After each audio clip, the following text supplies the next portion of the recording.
오늘 우리에게 주시는 하나님의 말씀은 신약 성경 고린도후서 4장 1절에서 6절까지의 말씀입니다.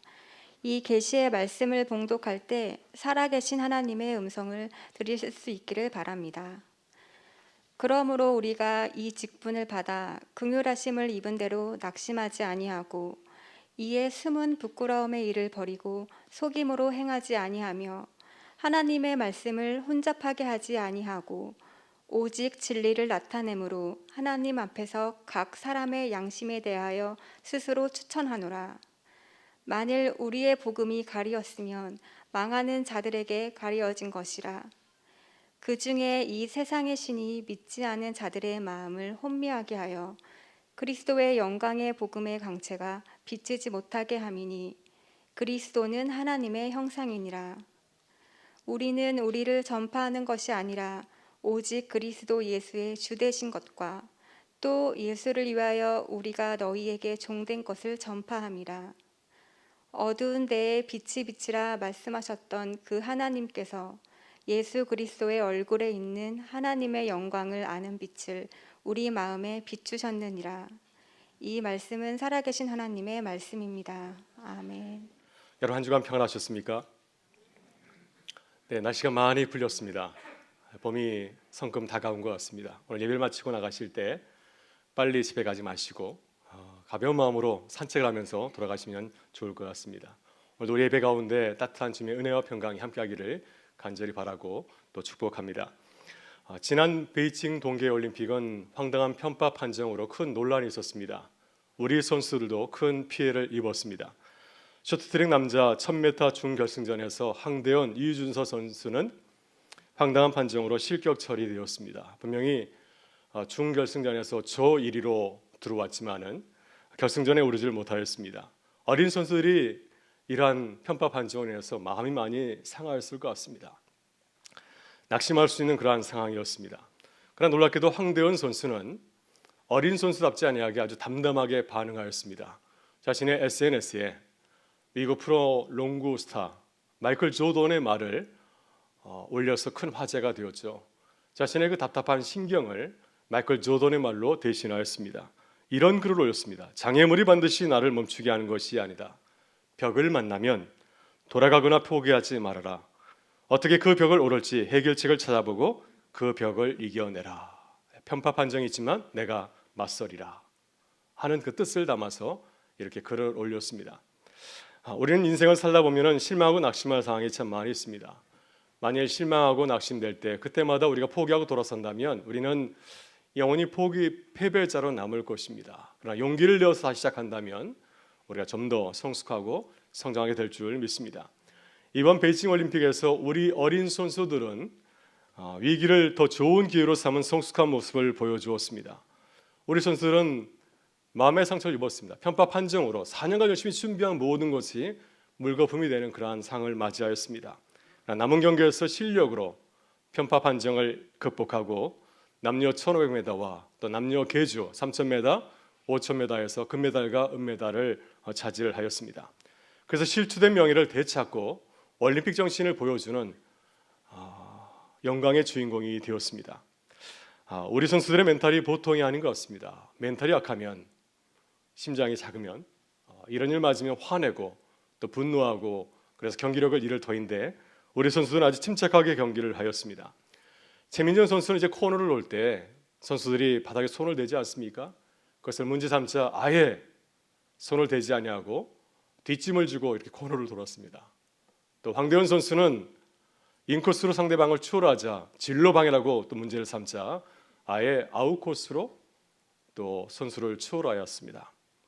우리 선수들이 이러한 상황 가운데서 어떻게 하면 이겨낼 수 있을까 참 침착하게 행동하는 것을 보면서 감동을 받았습니다. 여러분 우리 어린 선수를 보면서 우리가 거울로 삼을 수 있기를 바랍니다.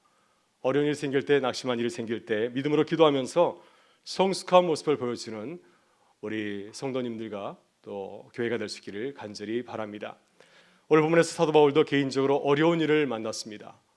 실망하고 낙심할 만한 일이었습니다. 이 이야기를 소개하고 있는 고린도 후서는 바울 서신 가운데서 유일하게 바울의 개인적인 이야기를 소개하고 있습니다. 바울은 고린도 교회를 떠난 후에 두 가지 큰 어려움을 겪었습니다. 하나는 고린도 교회와의 관계 때문입니다. 바울은 에베소에 머물 때 디모데를 통하여서 고린도 교회의 어려운 사태를 듣게 되었습니다. 그래서 급히 방문하였는데 그때 고린도 교회 성도들 가운데서 일부 성도들이 심한 공격을 하였고 모욕을 주었습니다. 그래서 바울은 고린도 교회의 어려운 문제를 해결하지 못한 채 그대로 에베소로 돌아와야 하였습니다. 이 일로 바울은 마음에 큰 상처를 입었고 큰 눌림과 걱정이 있었다고 말하고 있습니다. 그래서 바울은 자신의 그 심경을 담은 눈물의 편지를 보냈습니다. 그런데 감사하게도 고린도 교인들이 이 편지를 읽고 자신의 죄를 깨닫게 되었고 그리고 어려운 문제를 일으킨 성도를 징계를 하였습니다.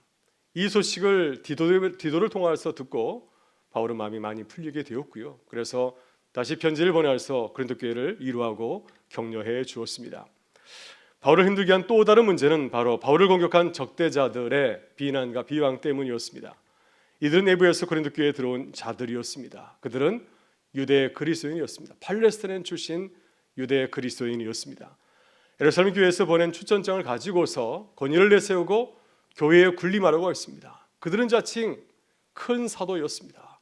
왜냐하면 우리는 교회 추천서를 가지고 있고 또 남다른 이력을 가지고 있고 환생과 계시를 보았고 그리고 예루살렘 교회 추천장을 가진 사도였기 때문입니다. 그래서 이런 조건을 가지고서 나야말로 참 사도라고 자랑하고 내세웠습니다. 따라서 그들은 자신을 높이고 바울을 비웃시하고 폄하하였습니다. 바울이 전하는 복음을 부인하였고요. 또 바울이 가진 사도직의 정통성을 비난하고 공격하였습니다. 특히 그들은 비겁하게도 바울의 그 외적인 연약함, 인간적인 연약함을 문제 삼고 비웃었습니다. 바울이 사도로서 고난을 겪은 일, 또 육체적으로 병약한 모습, 언변이 뛰어나지 못한 것, 이러한 모습을 가지고서 문제를 삼았고 사도의 자격이 없다고 그를 비웃었습니다. 만일 이런 일을 만난다면 우리 마음이 어떨까요? 심히 낙심하고 또 절망하지 않겠습니까? 살 소망이 사라질 것입니다. 바울도 이런 일을 만나게 되었을 때 그는 인간적인 고뇌와 고통의 시간을 보내게 되었습니다. 그러나 오늘 본문을 보게 되면 바울은 적대자들의 비난과 공경에도 불구하고 결코 낙심하지 않는다 말합니다. 본문 1절에서 바울은 낙심하지 않습니다라고 고백하고 있습니다. 우리가 이 직분을 받아 긍휼하심을 입은 대로 낙심하지 아니하고, 사실 바울은 이러한 문제를 통하여서 어찌 낙심하지 않았겠습니까? 그 마음에 어려움을 겪었습니다. 그러나 이 일을 통하여서 다메섹 도상에서 주님이 맡기신 사도의 직분을 다시 생각하게 되었고 또 자신에게 주신 사명을 새롭게 깨닫고 다시 일어설 수 있었습니다. 여러분, 그렇다면 바울은 구체적으로 어떻게 낙심의 자리에서 다시 일어날 수 있었을까요? 오늘 본문에서 바울 사도는 자신의 이야기를 전해주고 있습니다. 내가 어떻게 이 어려움을 잘 견디고 이겨설 수 있는지 그 일을 말씀하고 있습니다. 이 시간 바울의 삶과 사역을 나누고 우리의 모습을 돌아볼 수 있기를 바랍니다. 그래서 주님께서 바울을 통해서 들려주시는 말씀을 통해서 주의 음성을 듣는 은혜가 함께하기를 간절히 바랍니다. 먼저 우리는 낙심할 때 주님이 내게 주신 직분을 믿고 확신해야 됩니다. 언제 우리는 낙심하나요? 실망하십니까? 무엇 때문에 우리의 마음이 힘듭니까? 여러 가지 이유가 있겠지만은 그 중에 하나는 사람들이 나를 인정하고 또 칭찬하지 않을 때입니다. 내가 열심히 일하고 수고했는데 나의 진심을 알아주지 않을 때 우리의 마음이 크게 상하지 않습니까? 사도 바울도 고린도 교회를 섬기면서 왜 마음이 힘들고 낙심이 되었을까요? 고린도 교인들이 그를 참 사도로 인정해 주지 않았기 때문입니다. 여러분, 바울 사도가 고린도 교회를 어떻게 섬겼습니까? 그는 고린도 교회를 세운 개척자입니다. 1년 6개월 동안 고린도에 머물면서 교회를 세웠고 사랑과 섬김으로 그들과 함께 하였습니다. 또 고린도 교회를 떠난 뒤에도 그들이 어려움을 겪고 있다는 사실을 알게 되었을 때 주저하지 아니하고 그들을 찾아갔던 사랑의 사도였습니다. 그러나 고린도 교회는 바울의 사랑과 섬김을 기뻐하지 아니하고 감사하지 않았습니다. 오히려 그의 허물을 들고 그를 비난하고 비방하였습니다. 그래서 바울은 자신의 모든 것이 무시당하는 수모와 수치를 당하게 되었습니다. 뿐만 아니라 고린도 교회를 방문하였던 적대자들은 바울의 복음과 사도직을 전면 부인하고 부정하였습니다. 나아가서 바울을 참 사도가 아니라 거짓 사도라고 공격하였습니다.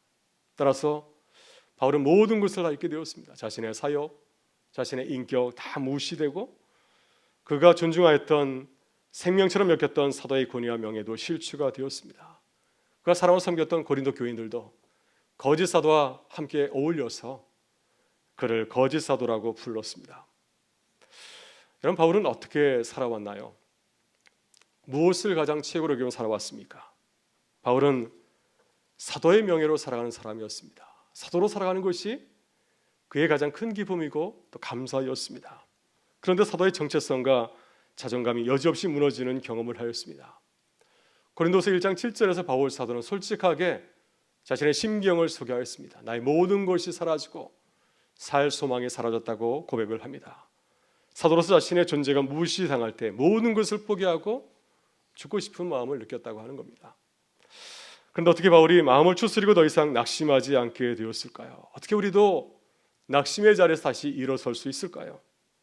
그것은 내가 누구인지를 깨닫는 것입니다. 하나님의 말씀을 통해서 나의 참가치, 나의 참모습을 깨닫고 나아가는 것입니다.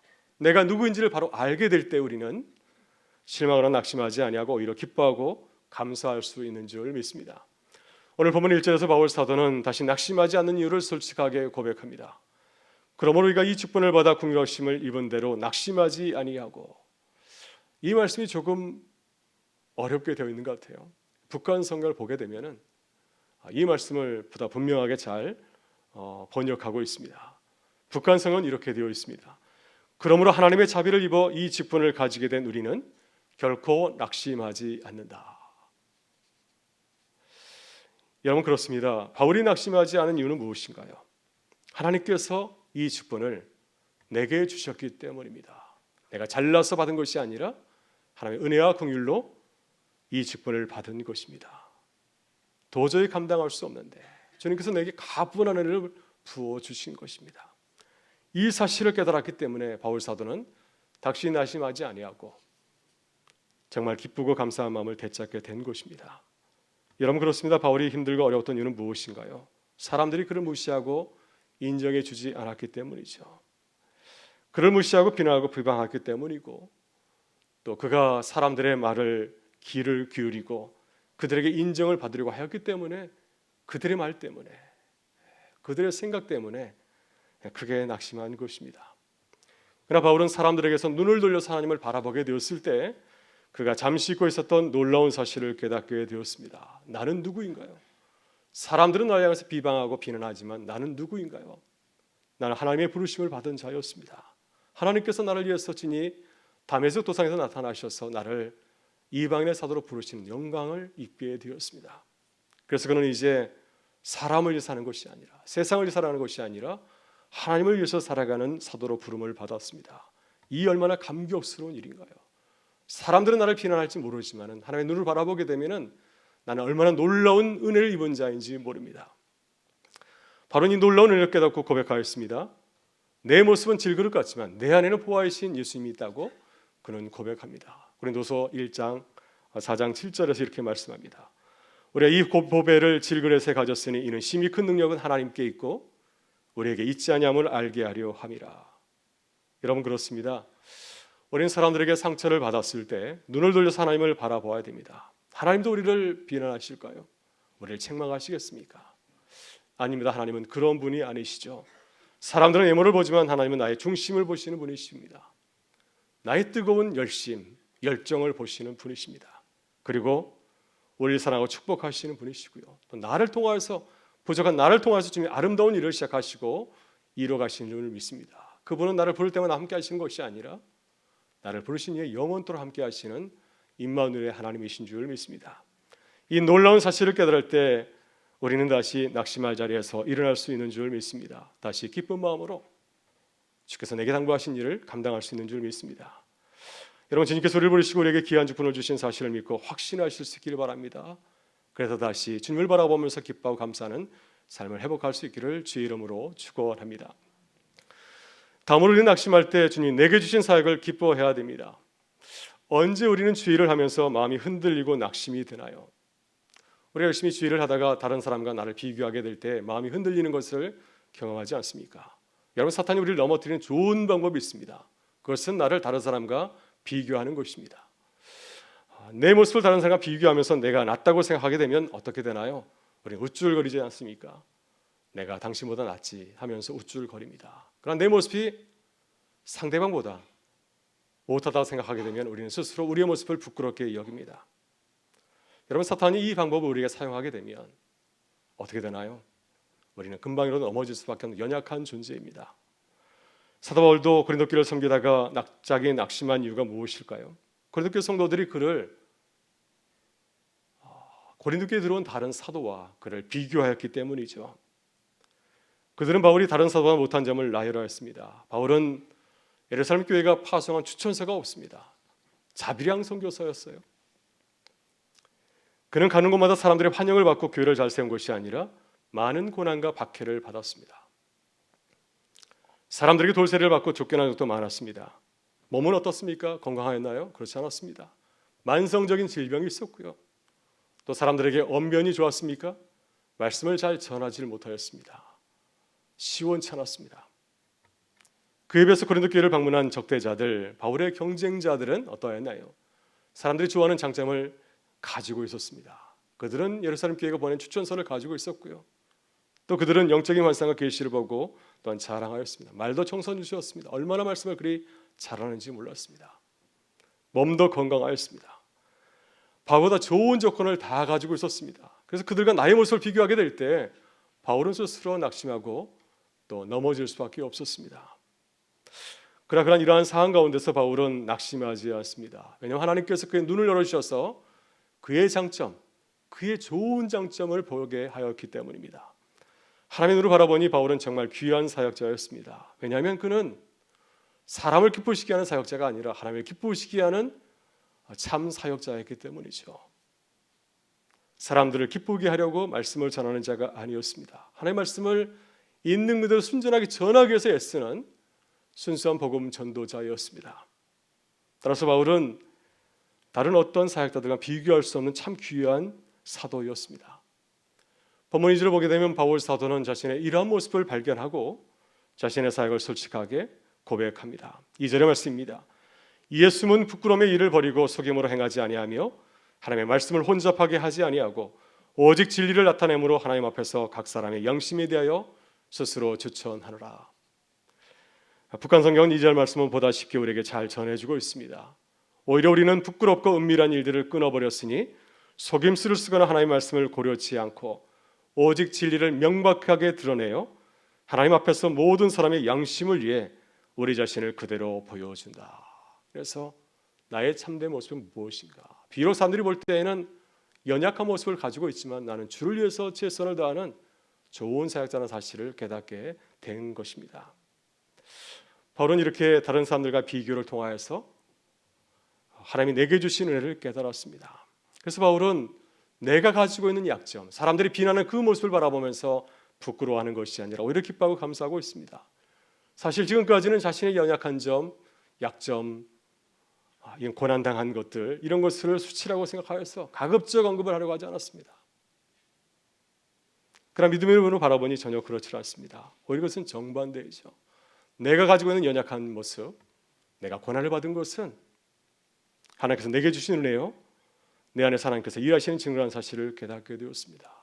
사람들에게 적극적으로 나누고 전해드리는 간증의 그런 내용이었습니다. 그래서 고린도후서 11장을 보면 바울은 적극적으로 자신의 약점과 고난받은 일을 자랑하고 있습니다. 이 약점이야말로 내가 고난당한 것, 내 연약한 모습이야말로 하나님이 나를 사도로 부르신 증거라고 강변하고 있습니다. 그래서 그는 이렇게 말하였습니다. 내가 부득불 자랑할진대 내가 약한 것을 자랑하리라. 마땅히 자랑할 것이 있다면 나는 나의 약함을 자랑할 것이니라. 여러분, 일본의 경향의 시인이라 불리는 마쓰시다 고노스케 이렇게 말하였습니다. 나는 가난하게 태어났습니다. 나는 약한 몸으로 태어났습니다. 나는 초등학교도 나오질 못하였습니다. 만약 우리 자신이 이러한 삶을 살았다면 원망스럽지 않겠습니까? 운명을 저주하지 않겠습니까? 나는 왜 이렇게 살아났을까? 그러나 마쓰시다 고노스케는 자신의 약점을 탓하지 않고 오히려 자신의 약점 때문에, 약점 덕분에 또 다른 인생을 살게 되었다고 고백하였습니다. 그는 이렇게 말하였습니다. 가난한 덕에 어릴 때부터 온갖 일을 하며 경험을 쌓았습니다. 몸이 약한 덕분에 운동을 하여 건강을 지킬 수 있었습니다. 못 배운 덕분에 항상 배움의 자세로 귀를 기울일 수 있었습니다. 돌아보니 오히려 나의 약점이 나의 강점이 되었다고 하는 것입니다. 여러분, 그렇습니다. 하나님이 우리에게 주신 약한 점, 우리를 강하게 하시는 하나님의 은혜인 줄 믿습니다. 우리의 마음이 약해지고 낙심될 때 하나님께서 내게 주신 것을 다시 바라보기를 바랍니다. 세상의 눈으로 바라보는 것이 아니라, 나의 지식으로 바라보는 것이 아니라 하나님의 눈으로 바라보실 수 있기를 바랍니다. 내게 주신 직분과 사역을 믿음으로 다시 바라볼 수 있기를 바랍니다. 그래서 내게 주신 직분과 사역을 다시 기뻐하고 감사하는 은혜가 함께하기를 바라고요. 또 주님이 나를 통해서 이루어가신 놀라운 역사를 바라보면서 그 은혜와 사랑을 증거하는 삶 되실 수 있기를 주의 이름으로 축원합니다. 마지막으로 우리는 낙심할 때 우리의 신분과 사명을 깨달아야 됩니다. 여러분, 그리스도인들은 불평하거나 낙심하지 말아야 됩니다. 그런데 언제 우리는 기쁨과 감사가 사라지고 원망하고 불평한 마음이 찾아옵니까? 잘 지내가다가도 모든 것이 답답하게 여겨지십니까? 그래서 내가 누구인지를 망각할 때입니다. 하나님이 내게 주신 신분과 사명을 잊을 때입니다. 내가 내 삶의 주인이 될 때 우리는 기쁨을 잃어버리고 낙심하고 불평하는 자로 추락할 수밖에 없습니다. 그래서 우리는 마음이 흔들릴 때, 낙심이 될 때 우리의 신분을 다시 돌아보아야 됩니다. 여러분, 바울 사도 고린도 교회를 섬기다가 언제 흔들렸나요? 언제 낙심하였습니까? 사람들이 그를 인정하고 칭찬할 때 낙심하였나요? 그렇지 않습니다. 그때는 기뻐하고 즐거워했습니다. 감사하였습니다. 사람들이 나를 비난하고 비방하게 될 때 그는 크게 낙심하였습니다. 왜 열심히 일하다가 낙심하였을까요?